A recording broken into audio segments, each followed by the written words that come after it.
they're RPGs, they make a lot of sense because, those are kind of slow-paced to begin with. And and I think we need to see more because what have we gotten console-wise? I guess the Final Fantasy games. Yes, Vi, whatever you call that. Shitty Vi. Yeah.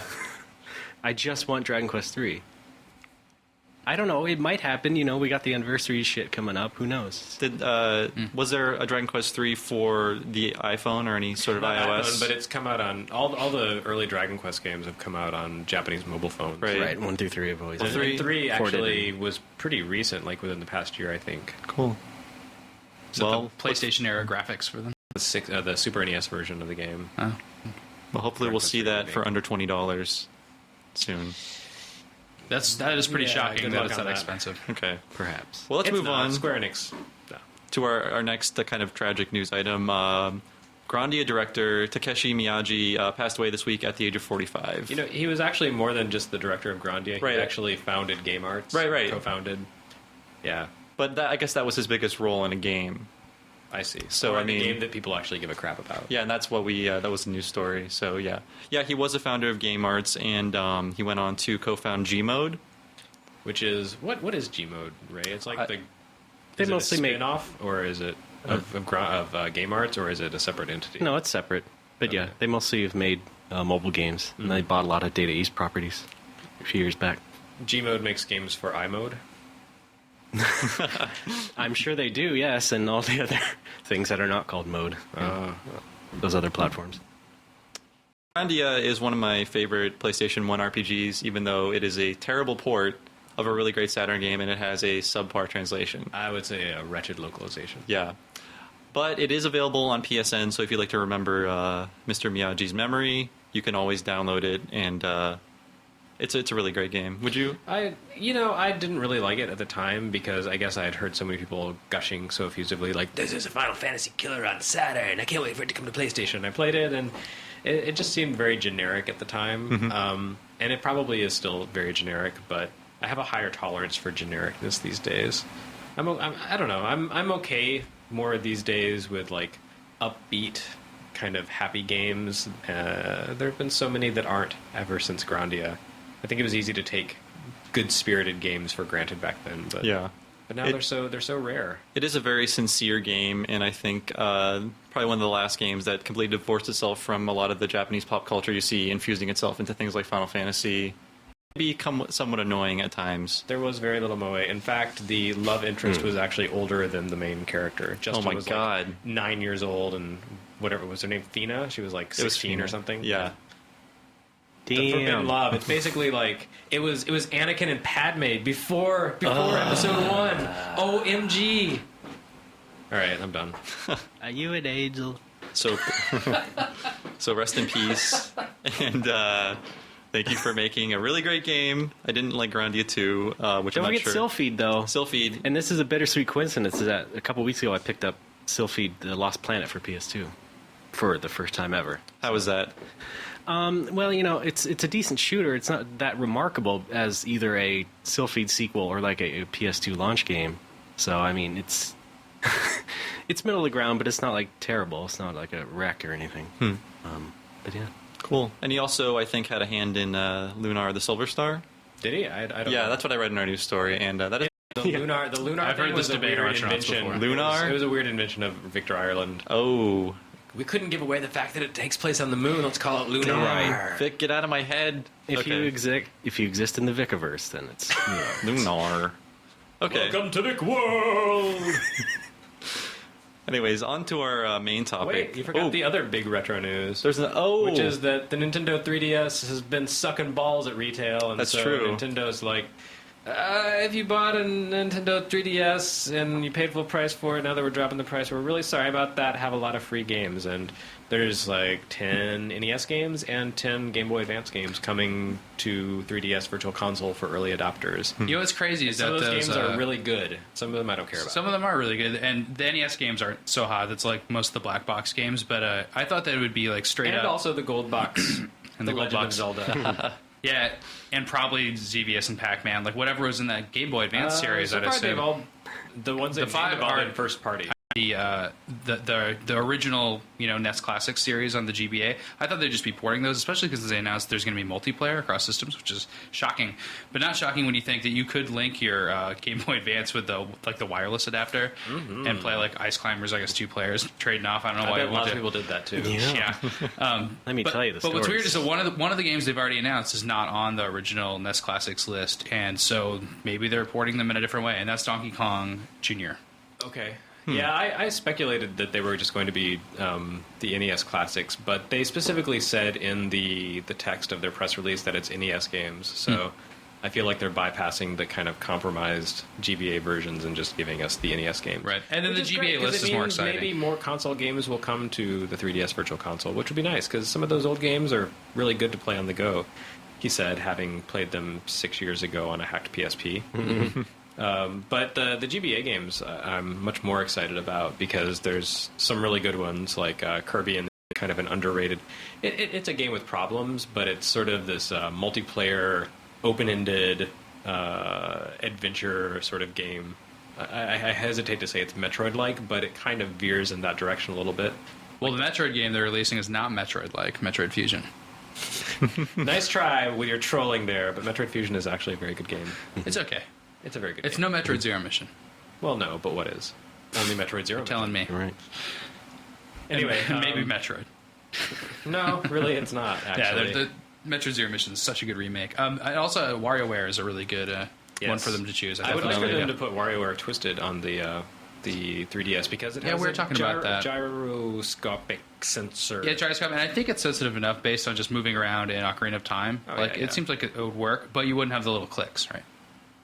There was I think there was a little. Wasn't there a little the little vibrating clicks when you turn those? I think it did have a little vibrating thing in the cart for some of the. Yeah. That game didn't reach enough. I They agree. made a huge mistake when they released that game because it came like 2 months after WarioWare Yes. touched. Yep. So And Twisted was so all much of a sudden better. there was this huge glut of WarioWare games, and Twisted was a lot more expensive because it had the hardware built into it, and I think people just kind of overlooked it. It was good though. I liked it. I Some think it's crossover with the games too. You could put them both in your DS, and you get a little crossover. Oh, that's stuff. right. Yeah. But pretty- Twisted is my favorite WarioWare game. I think. Just Yeah, I think that's generally accepted as like the top of the series. Really, I always liked the first best just because it had the most impact. I agree. I like the first best on GameCube actually because I really like the multiplayer stuff in it. Oh right. I forgot other about that people one. Good update. I hate those guys.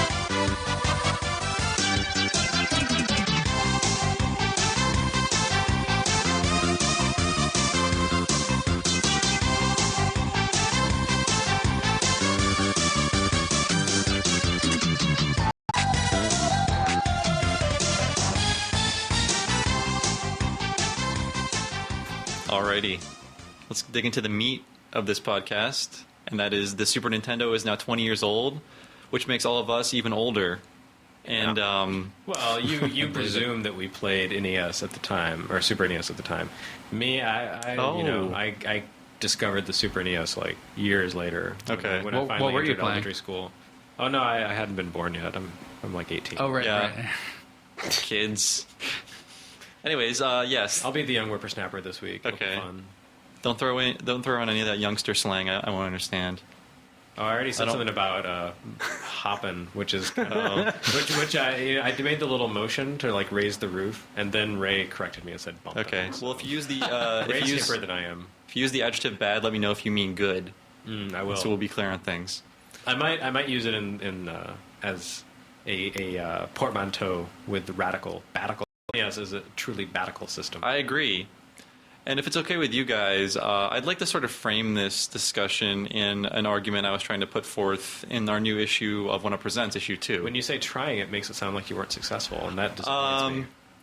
Well, I'm not sure if I was successful. I have to wait for the comments to roll in and tell me why I'm wrong, which All the will comments are inevitably just like, happen. you want us to pay money for books? Yeah. What? Well, that's So- that's a whole different thing. Books are retro.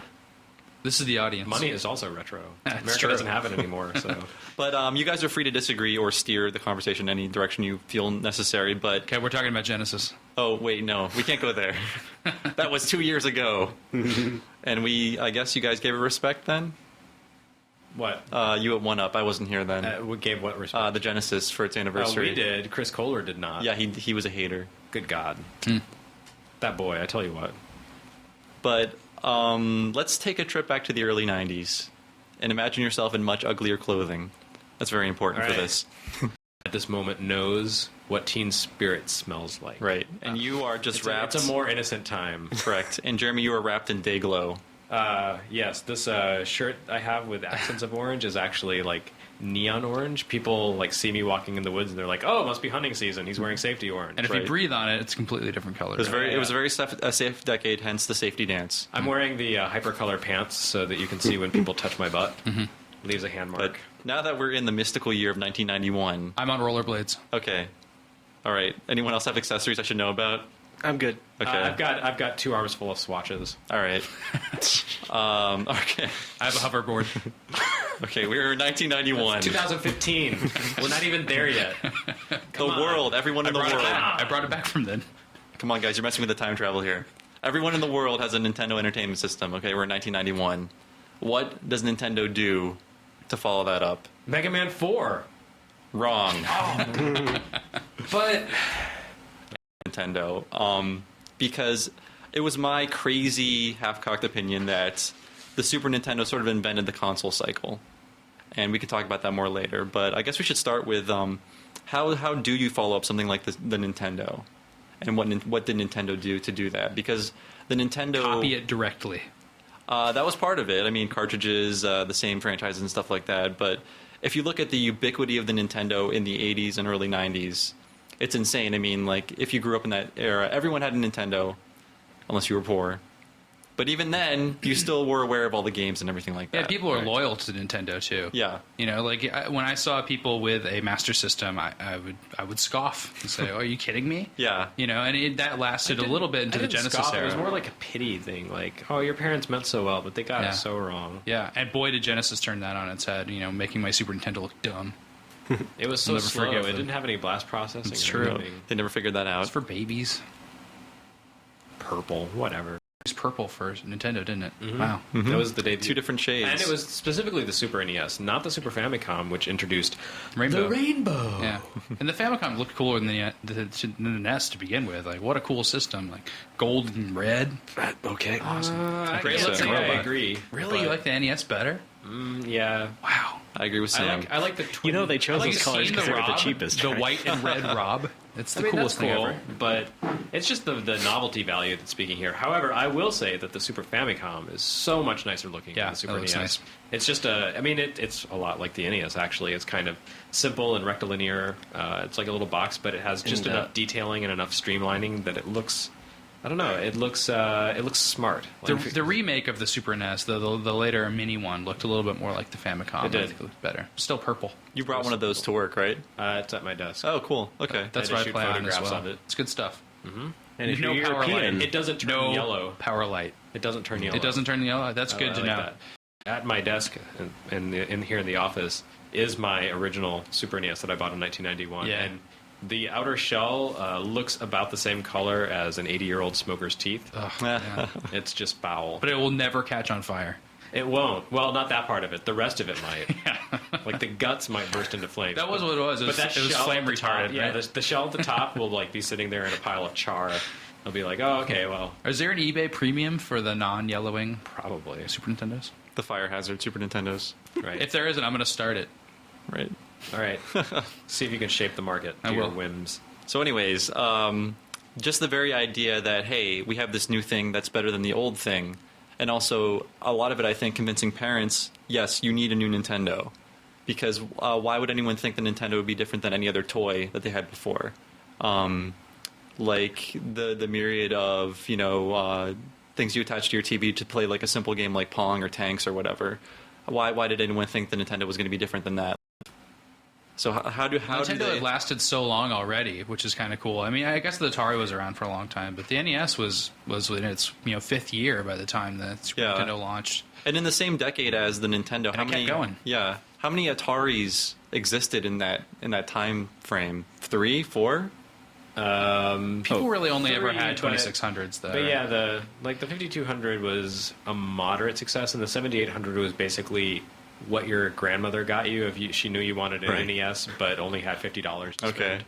spend. That was the role of the 7800. It just seemed that before the Nintendo, I had an Atari 2600, and it existed with these other Ataris. And I never thought, like, oh, one day I'm going to get the new Atari when that comes out. It just seemed like this is the thing I play with. It's a toy. And then, I guess. I think the concept Yeah. of an upgrade path did exist already on the PC side of things because you had all those different Atari home computers like the 400, 800 XL, etc.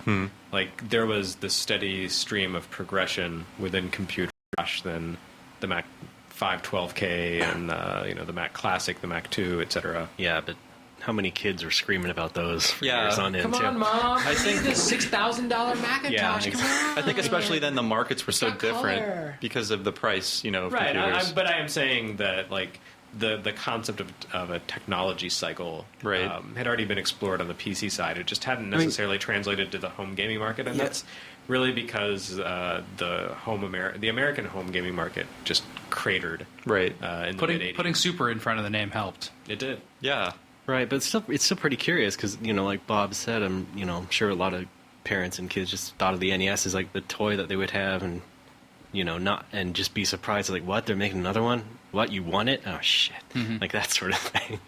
And It's just very interesting. Yeah, I think that you mentioned franchises being ported over. I think Nintendo, for one, actually did a good job of launching the system with a lot of new concepts. I mean, you had Pilot Wings and F-Zero right. But I do think that the franchises were really important as a way to convince people that, oh, this is the new system that I need. Because, I mean, for me, the compelling thing about Super NES was Castlevania 4.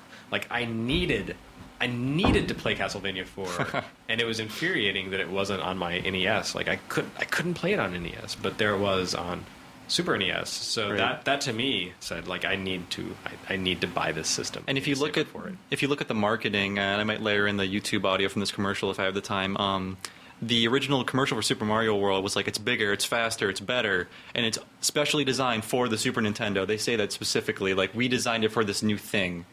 Hammering into the kids at home, like, you need this. This is what games are going to look like now. Introducing the next generation from Nintendo. New Super Mario World. Created especially for the Super Nintendo Entertainment System. It's a bit more exciting, a bit more challenging, a bit more graphic, a bit more colorful, a bit more realistic, a bit more levels, a bit more secret, a bit more enemies, a bit more friends, a bit more sound. A bit more revolutionary, a bit more Mario, a bit more of what you want. It's 16-bit, and it's yours only if you get new Super Nintendo. Now you're playing with power, superpower.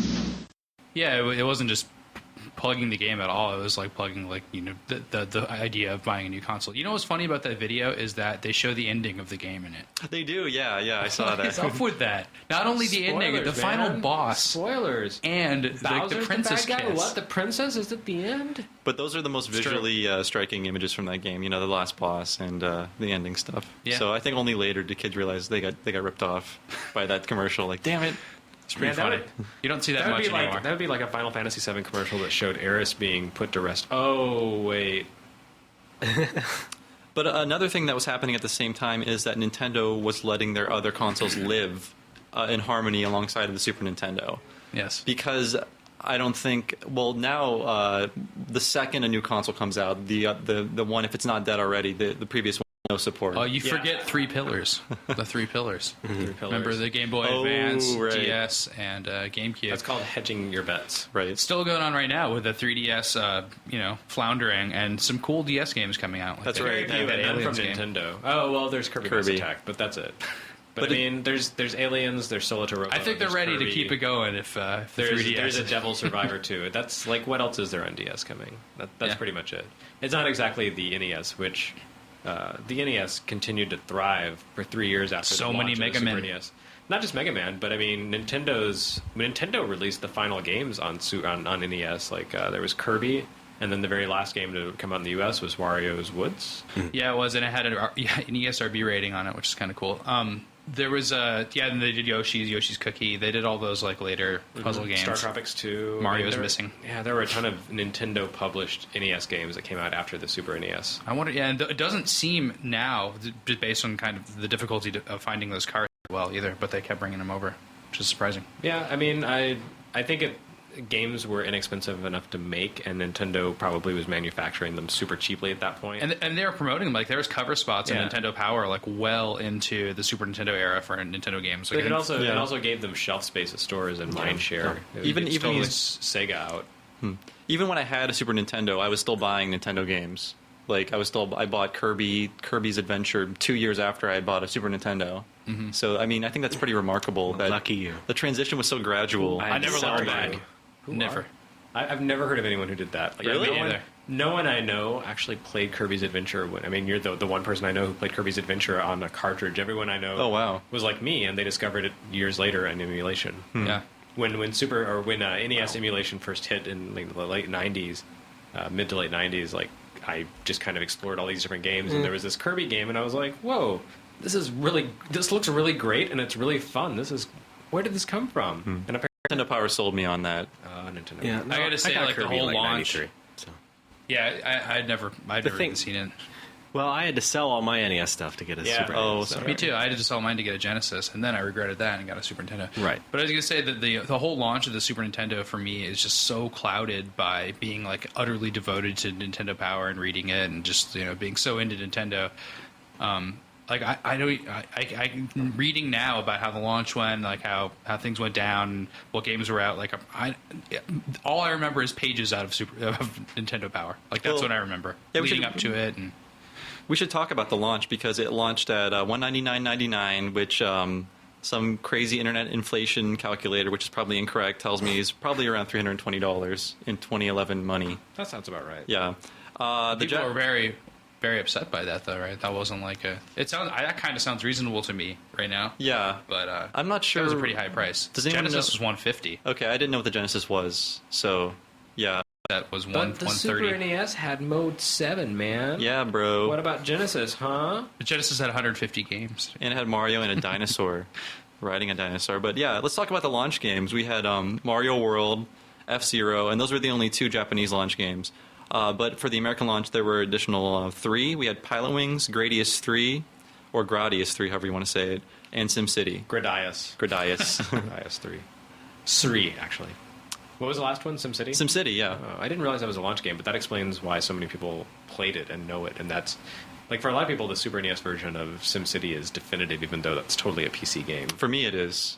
It just had so much little Nintendo Easter eggs and little references, and Yeah. well, Well, right. they did a really good job of tweaking it to play on, like to be a unique Yeah. experience on Super NES. I remember preferring it on PC greatly, but neighbors and stuff had it, and go over there and watch it, and be like, oh, that's cool. It's Bowser instead of Godzilla, or whatever. In the tar paper shack that I lived in, we didn't have electricity or PC games, so. But actually, yeah, I feel like there were a lot of really kind of definitive PC ports of like strategy type games, Populous, SimCity. There were a few others that escaped my mind. Populous is a Lemmings. good one. Yeah, Lemmings too. Like Yeah. I played those only on Super Nintendo. Like I didn't play those on PC. Brandish. Sure. Nah. At all. So Gradius just for me. 3 was a launch title? That's what According Bob to Massey my says. awesome research, it was. Because that is my favorite case of slowdown. It's the most helpful slowdown out of any game ever. Yeah, made. yeah. I It love actually, there's a game for the PS2 called Sky Gunner that has the exact same problem. Oh, yeah. Where the slowdown You saves call it your a ass. problem. I call it. No, a no, I solution. love it. I love it because Well, there's no in way. the US version of Sky Gunner, they let you play at 60 frames per second with like I don't know. They I can't remember how they changed it, but you can either play with like slowdown or you can play with a better frame rate or something. I don't remember. Huh.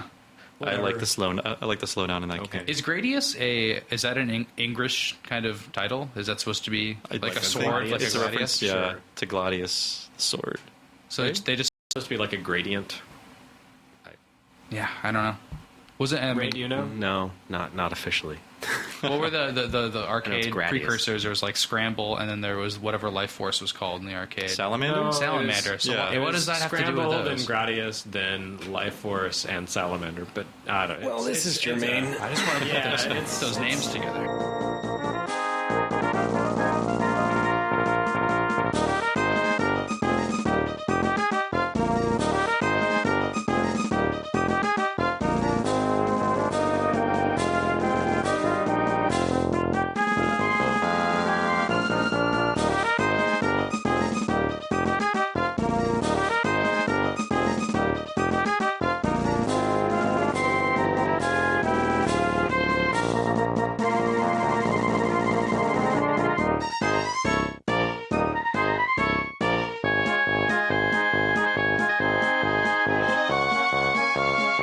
So now that we're on the topic of slowdown, let's talk about the tech of the Super Nintendo. And maybe Ray? It had no slowdown. What, the Super Nintendo? I've seen those Genesis commercials. The Super Nintendo is a crappy ice cream truck, and the Sega Genesis is a sleek F1 racer. But that was before Twisted Metal made ice cream trucks cool. Right. We had to wait 5 years. Or ice cream made ice cream trucks cool. So, Ray, maybe you can... Like bad ice cream that tasted like Ninja Turtles. It didn't just look like them; it also tasted like them. Don't eat the eyes. Anyways, Ray, maybe you can let us fill us in on different Super Nintendo tech stuff if you're comfortable with that.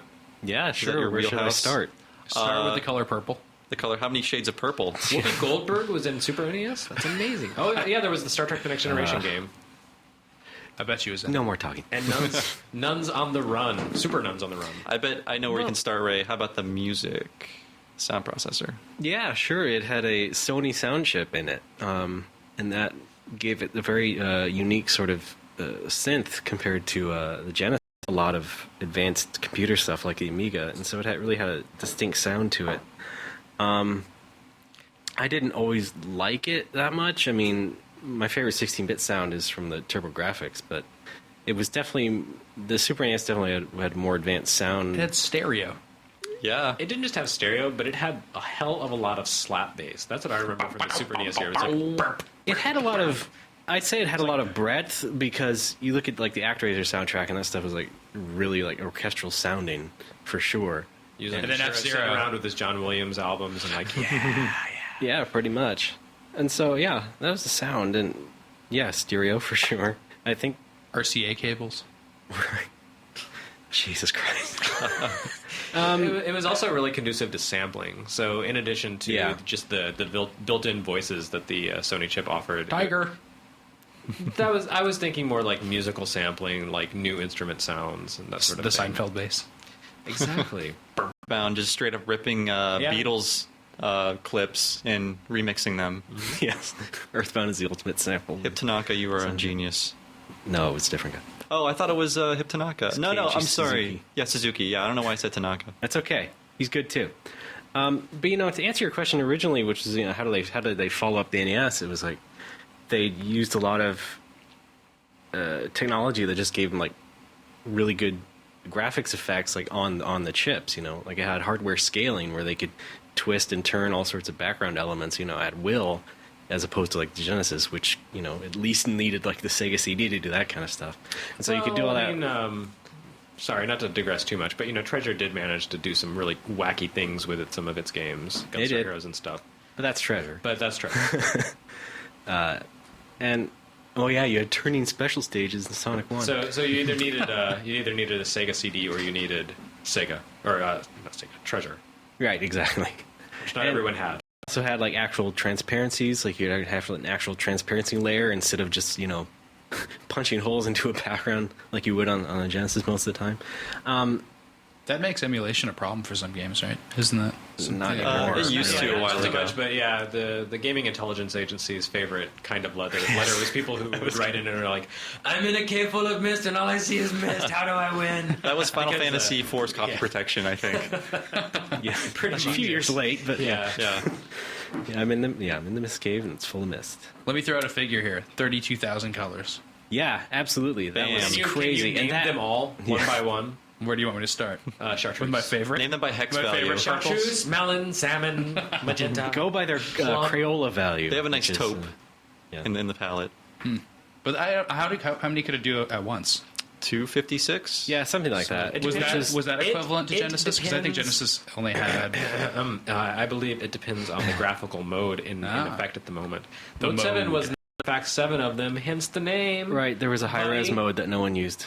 Secret of Mana used it for the menu screen. Fantastic. Those are some sharp-ass And menus. you know what else used it for the entire game? Batman Forever. Yeah? Yeah. Really? Wow. what resolution? That's a was it? shame. Why? Because Okay. it was shitty enough that they could pull it off. All right. Well, we've only got 3 sprites in the game, so we might as well make Yeah, it look so- really good. That's my That's point. cool. Yeah, that was a high-res mode. It was 512 by 512 or something like that. 512. Interesting. But yeah, way What more else? colors in the Genesis on the screen at a time. Right, and I think that really helped just, make the whole system just kind of last because you can get these super colorful games and and shoving a lot more detail with them, with extra cartridge Even if they're enhancements a little later slow, on, right? Even and if they're a so little you slow. got things that really almost approach like the best 2D PlayStation games. Yeah, I mean, Later on. Donkey Kong Country was not a feat. It was Yeah, a great that feat would've- of taking advanced artwork and figuring out how to get it into the Super NES cartridge. But Right, as Chinese pirates have taught us, you probably can't do that on the NES or Genesis. without all those colors. They gave it a good college try with Donkey Kong Land on Game Boy, though. Yeah, oh my god. And they sure hyped the hell out of that too, didn't they? Was that a yellow cartridge? Am I right? Yes. I Okay. believe so, and that was the most impressive thing about that port. It doesn't look that bad. Like, it's surprisingly rendered. You think so? I feel. I like mean, it's I think kind it of looks an terrible, It's but, like indistinct blobs moving around Blobland. If you play it on But it is not actually a Super, sequel to Super Boy Game as well. Boy, it looks pretty good. They are not Yes. in Blobalonia. Blah, blah, blah, blah, blah, blah. No, that's bo bo bo bo bo bo bo bo. King DDDD. And of course, yeah, there's the Mode 7, which was the thing that made fake 3D happen. You could lay down a background and basically just turn that into a racetrack. Or you could bum bum bum bum, but bum Yep. bum bum. Here comes the logo in your face. Another great thing about ActRaiser, yeah. Mm-hmm. Yep, you could do a lot of that sort of crazy, twisty and turny stuff. I think in the very beginning of the system's life, that was really they're really aggressively pushing that in your face. Literally pushing it in your know face. if that was so much like a mandate, like you got to make use of this, as just like developers saying, "Oh, guys, this is so cool." Yeah, I think just think what we Yeah, can do because here. what really used it that well in the beginning, except Pilot Wings and F-Zero, which were Nintendo's games, and it's like, I believe Castlevania 4 had an amazing level. full The end of Super stupid Mario gimmicks World? that made no difference whatsoever. Yeah. Well, actually, Everything used it. The spinning chamber in Castlevania 4, where you had to like use your whip and hang on to posts as the room spun around you and avoid falling into spikes. That was pretty cool. right. I mean, that looked cool, but it was all. I was more referring to just the perspective sort of stuff. Yeah, like Mario Kart, like totally relied on it. Yeah. Worked well. and Pilot Wings was basically built. It made the beginning of Final Fantasy 4 memorable. Yes, that's The, it. Yeah. the airships flying. Yeah, and the rest of the world map. And, Yeah. yeah, when you get the airship, yeah. Or the snowy mech scene in Final Fantasy Right, VI. actually, that's something I always liked about the Super NES Final Fantasy is that they did the map screens in Mode 7, but you didn't realize it until you got an airship, and all of a sudden, Right, yeah. Yeah. it kind of falls forward, Yeah. and your ship lifts up, and there's a little shadow. it's good Well, I mean, that was Such a basically the thing simple it effect, did. It was awesome. I mean, Yeah, that was really really the great. point of it. It was like you could take that flat background and just suddenly, modify it. It's pixel for pixel, right? Like, it's actually like a sprite that's being rotated. Is that how it works? No, it's a background layer. Okay, Yeah. it's a background layer. Yeah. And it's something that's difficult to emulate, because if you ever actually play all the way through the Final Fantasy ports on PlayStation 1, like Final Fantasy Chronicles, Final Fantasy Anthology, they do some really kind of sad chicanery to try to imitate that, and it just doesn't work. You're like, I don't remember